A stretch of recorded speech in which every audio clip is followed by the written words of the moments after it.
একটা নতুন মোবাইল কিনলে ইমেল অ্যাড্রেস এবং পাসওয়ার্ড দিয়ে লগ ইন করতে হয়, তবেই মোবাইলটা লগ ইন করা হয়।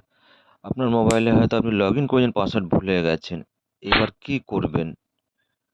পাসওয়ার্ড কি জেনারেট করবেন নাকি ফরগেট পাসওয়ার্ড করবেন? সাবধান, বারবার ফরগেট পাসওয়ার্ড করলে গুগল থেকে আপনার অ্যাকাউন্ট ডিলিট হয়ে যাবে। তাহলে আমরা কি করতে পারি? আসি আমরা মোবাইলে ভিডিওটা দেখে নিই। পাসওয়ার্ড আমার মোবাইলেই সেভ হয়ে আছে এবং কোথায় আছে, কিভাবে আমি দেখব, সে বিষয়ে আমি ভিডিওটা বানিয়েছি। মন দিয়ে দেখুন, স্কিপ করবেন না, সব কিছু বুঝতে পারবেন। তাইলে আমরা চলে যাব আমাদের মোবাইলের যে ক্রোম ব্রাউজার অ্যাপ আছে, ক্রোম ব্রাউজার অ্যাপটা ওপেন করে নেব। ক্রোম ব্রাউজার অ্যাপটা ওপেন করে নিলাম। ওপেন করে আমরা উপরে দেখতে থ্রি ডট বিন্দুতে ক্লিক করব।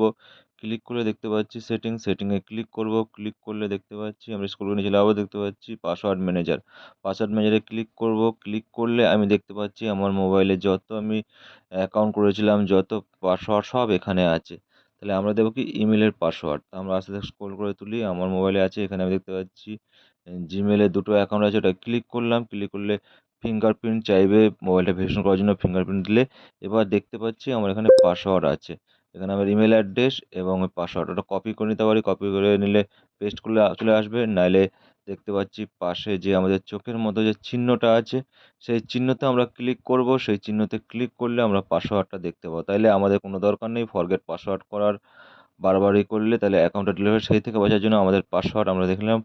ভিডিওটা দেখলে বন্ধুরা, ভালো লাগলে অবশ্যই লাইক, সাবস্ক্রাইব, আর ফেসবুক থেকে দেখলে অবশ্যই ফলো করবেন। এভাবে যেন ভিডিও বানাতে পারি, আপনাদের উৎসাহ দিতে পারি, আর নতুন নতুন ভিডিও করতে পারি। ভিডিও দেখার জন্য সকলকে অসংখ্য ধন্যবাদ। সবার দিনটা খুব খুব ভালো কাটুক। জয় হিন্দ, বন্দে মাতরম।